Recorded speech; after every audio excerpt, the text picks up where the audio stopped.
வணக்கம். நீங்கள் பார்த்துக்கிட்டு இருக்கிறது சிம்பிள் ஃபின்லாக். இந்த வீடியோவில் மியூச்சுவல் ஃபண்ட்ஸை நீங்கள் எப்போ விற்கணும், எப்போ மியூச்சுவல் ஃபண்ட்ஸ்லேருந்து எக்ஸிட் ஆகணும் அப்படிங்கிறத சிம்பிளாக சொல்ல போகிறோம். ஸோ ஷார்ட்டாக சொல்லிடுவோம்.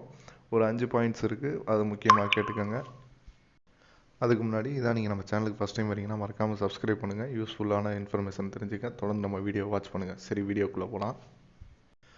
நீங்கள் ஒரு ஸ்டாக்கு இல்லை மியூச்சுவல் ஃபண்டு எது வச்சுருந்தாலும் சரி, அது ஒரு இயரில் 4 குவார்ட்டர்லேயுமே பெஞ்ச் மார்க் இண்டெக்ஸை தாண்டலை, அதை விட கம்மியாக பர்ஃபார்ம் பண்ணியிருக்கு அப்படின்னா அந்த மியூச்சுவல் ஃபண்டு இல்லை ஸ்டாக்கை நீங்கள் விற்கிறதுக்கு கன்சிடர் பண்ணலாம். இது நம்பர் 1.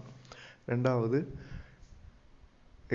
எக்ஸ்பென்ஸ் ரேஷியோ ஒரு குறிப்பிட்ட காலத்தில் ரொம்ப அதிகமாக்கிட்டே இருக்காங்க. அதாவது நீங்கள் இன்வெஸ்ட் பண்ண ஆரம்பித்தப்போ இருந்து நீங்கள் இப்போது 1 இயர்க்குள்ளே ஒரு 50% கிட்ட அதிகமாக்கிட்டாங்க அப்படின்னா எக்ஸ்பென்ஸ் ரேஷியோ ரொம்ப அதிகமாக இருக்கும். நீங்கள் கடைசியில் உங்கள் இன்வெஸ்ட்மெண்ட்டில் உங்களுக்கு வர ப்ராஃபிட்டில் அதிக எக்ஸ்பென்ஸ் ரேஷியோ அவங்களுக்கு கொடுக்குற மாதிரி இருக்கும். ஸோ அப்போ நீங்கள் மியூச்சுவல் ஃபண்ட்லேருந்து வேறு மியூச்சுவல் ஃபண்டுக்கு மாறுறதுக்கு கன்சிடர் பண்ணலாம். இது நம்பர் 2.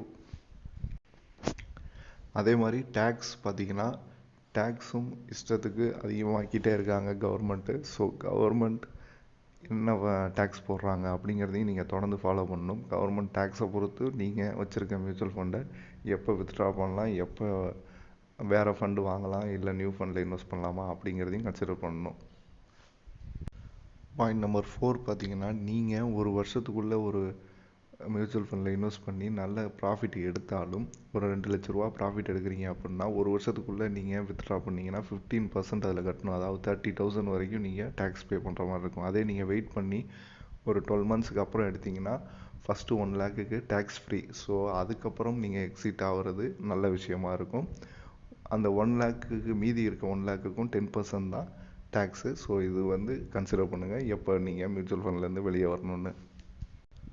உங்களுடைய பர்சனல் தேவைக்காக நீங்கள் மியூச்சுவல் ஃபண்ட்லேருந்து எக்ஸிட் ஆகலாம். அதுவும் எப்போன்னு பார்த்தீங்கன்னா, நீங்கள் இன்வெஸ்ட்மெண்ட்டை நீங்கள் அக்ரெசிவாக இன்வெஸ்ட் பண்ணணுன்னு வேறு ஃபண்டுக்கு மாறலாம். அது ஒரு ஆப்ஷன் உங்களோட கரண்ட் சுச்சுவேஷனை பொறுத்து. ரெண்டாவது நீங்கள் ஹோம் லோன் எடுத்திருக்கீங்க, அதோட இன்ட்ரெஸ்ட் ரேட் அதிகமாகிட்டு இருக்குது அப்படிங்கிறப்ப மியூச்சுவல் ஃபண்ட்லேருந்து பணத்தை எடுத்து அதில் கட்டலாம். அது ஒரு ஆப்ஷன். இன்னொன்று, 3வது, எமர்ஜென்சியாக எனக்கு பணம் தேவைப்படுது அப்படின்னா நீங்கள் மியூச்சுவல் ஃபண்ட்லேருந்து வெளியே வரலாம். ஸோ இதெல்லாம் பர்சனலாக உங்களுக்கான இருக்கிற சுச்சுவேஷனை பொறுத்தது. ஸோ அதனால் இந்த 5 பாயிண்ட்ஸை கன்சிடர் பண்ணுங்கள் மியூச்சுவல் ஃபண்ட்லேருந்து எப்போ எக்ஸிட் ஆகணும் அப்படிங்கிறத. ஸோ இது உங்களுக்கு நல்ல ஒரு இன்ஃபர்மேஷனாக இருந்திருக்கும்னு நினைக்கிறேன். ஸோ இந்த மாதிரி தொடர்ந்து மியூச்சுவல் ஃபண்ட் மற்றும் ஷேர் மார்க்கெட் சம்மந்தமான தொடர்ந்து ஃபினான்ஷியல் சம்மந்தமான இன்ஃபர்மேஷன்ஸ் நம்ம சேனலில் வந்துக்கிட்டே இருக்கும். ஸோ சேனலில் மறக்காமல் ஃபாலோ பண்ணுங்கள். ஸோ இந்த வீடியோ பிடிச்சிருந்துச்சுன்னா லைக் பண்ணுங்கள், பிடிக்கலன்னா டிஸ்லைக் பண்ணுங்கள். அண்ட் இதான் நீங்கள் நம்ம சேனலுக்கு ஃபஸ்ட் டைம் வரீங்கன்னா மறக்காமல் சப்ஸ்கிரைப் பண்ணுங்கள்.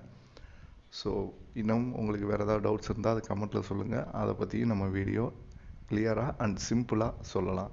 ஸோ நம்மளோட நோக்கமே சிம்பிள், எளிய மக்கள் அவங்க எப்படி ஃபினான்ஷியலாக ஒரு நல்ல ஸ்டேஜுக்கு வரணும் அப்படிங்கிறது ஃபோக்கஸ் பண்ணி தான் நம்ம சேனல் பண்ணிக்கிட்டு இருக்கோம். ஸோ மறக்காமல் நம்ம சேனலை தொடர்ந்து வாட்ச் பண்ணுங்கள். இன்னொரு வீடியோவில் மீட் பண்ணலாம். தேங்க்யூ.